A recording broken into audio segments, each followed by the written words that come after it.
ஏன்பா நேற்று திருடன் உன் பாக்கெட்லேருந்து பணத்தை எடுக்கும்போது ஏன் பிடிக்காம கம்முன்னு இருந்த?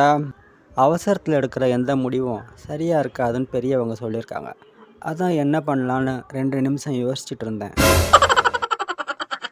அந்த பையன் ஏன் 10ஆம் கிளாஸ் முடிச்சுட்டு 1ஆம் கிளாஸில் போய் உக்காந்துருக்கான்? அவன் 10ஓட 1 சேர்த்தா 11ஆம் கிளாஸ் தானே, அதான் இங்கே உக்காந்துருக்கேன்னு சொல்கிறானா? என்னப்பா ராமசாமி, பார்த்திபன் ஒரு வாரமாக வேலைக்கு வரலையே, எங்கே போயிட்டாரு? பார்த்திபன் ஊருக்கு போயிருக்காருங்க சார். எந்த ஊர்? பார்த்திபன் ஊருங்க சார். முதலாளி, ஹோட்டல் வேலைக்கு ஆள் வேணும்னு கேட்டிங்களே, இவர் தான் அந்த ஆள். ரொம்ப பிரமாதமாக சமைப்பார். ஆனால் ஒரு சின்ன கண்டிஷன். என்னையா கண்டிஷன்? இவர் சமைக்கிறதுல பாதியை இவரே சாப்பிட்டு விடுவார். உங்களுக்கு சம்மதமா? பட்டு, உனக்கு வல்லினம் மெல்லினம் தெரியுமா? தெரியாதுங்க மிஸ், எனக்கு நல்லியும் சில்லியும் தான் தெரியும். அப்படின்னா நல்லி எலும்பும் சில்லி சிக்கனும் தான். ஏன்பா அவர் ஏன் உன்னை அடித்தார்? எருமப்பட்டிக்கு எப்படி போகணும்னு கேட்டேன். 10 மணி பஸ்ஸில் போங்கன்னாரு. 10 மணி பஸ்ஸு எத்தனை மணிக்குன்னே வரும்னு கேட்டேன். அதுக்கு போய் அடிக்கிறாரு. இங்கே பாரு பட்டு, என்னதான் வேண்டாம்னு ஒதுக்குனாலும் கருப்பந்தான் அந்த பிள்ளைகளுக்கெல்லாம் தாய்மாமன்.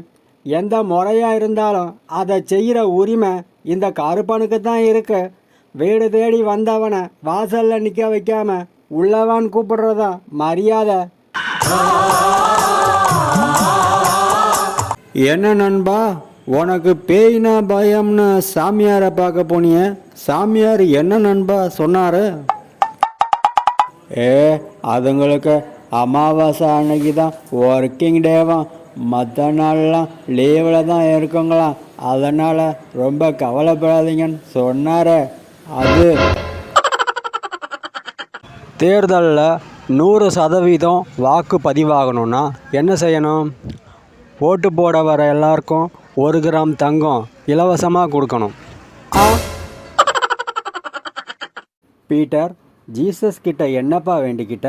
ஃபாதர், என் ஃப்ரெண்டு மோசஸ்க்கு 1 வாரமாக மோசன் வரலை, அதனால் மோசஸ்க்கு மோசன் நல்லா வரணும்னு ஜீசஸ் கிட்ட வேண்டிக்கிட்டேன் ஃபாதர். இந்த ஊர் ரொம்ப மோசமான ஊராம். யாராச்சும் வம்பு பண்ணால் உடனே பல்ல பிடுங்கி கையில் கொடுத்துருவாங்களாம். அப்படியா? ஊர் பேர் கொரடாச்சேரி. தலைவரை, இந்த பிரச்சனைக்கு நீங்கள் தான் ஒரு தீர்வு சொல்லணும். என்னப்பா பிரச்சனை? நம்ம கட்சி கொடி கம்பத்தில் 1 வருஷமாக இந்த முருகேசன் தான் மாடு கட்டி பால் கறக்கிறான். இப்போ என்னடானா இந்த சுப்பிரமணி நான் தான் மாடு கட்டுவேன்னு அடம் பிடிக்கிறான். சார், புதுசாக கட்சி ஆரம்பித்த நீங்கள் மக்களுக்கு என்ன சொல்ல நினைக்கிறீங்க?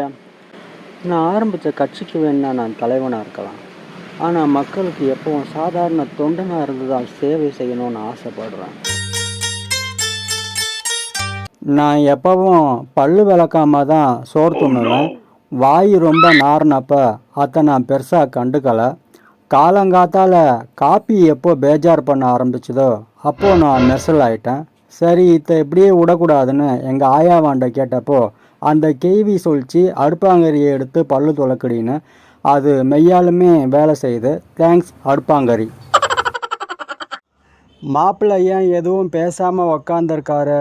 மாப்பிள்ளைக்கு கூச் கூச் என்ன கூச் கூச் ஹோத்தா ஹேவா? இல்லை, மாப்பிள்ளைக்கு கூச்ச சுபாவம்னு சொல்ல வந்தேன். தண்ணி லாரியே எதிர்க்க வந்தாலும் பயப்பட மாட்டேன், நான் தைரியமாக ஓவர்டேக் பண்ணுவேன்னு சொல்கிற பத்தியா? நீயும் என்ன மாதிரி தைரியசாலி தான்றதை நான் ஒத்துக்கிறேன். தபார், என் பொண்டாட்டி என்னை துரத்தின்னு வருது, இப்படி ஓரமாக ஒழிஞ்சிக்கிறேன் சொல்கிறாதண்ணா. தண்ணீர் சிக்கனத்துக்கான விருதை ஏன் அந்த எழுத்தாளருக்கு கொடுத்தாங்க? ஏன்னா அவர் தான் தன்னோட புக்கில் 1 ஜக்கு தண்ணியில் எப்படி குளிக்கலாம்னு எழுதியிருக்காராம்.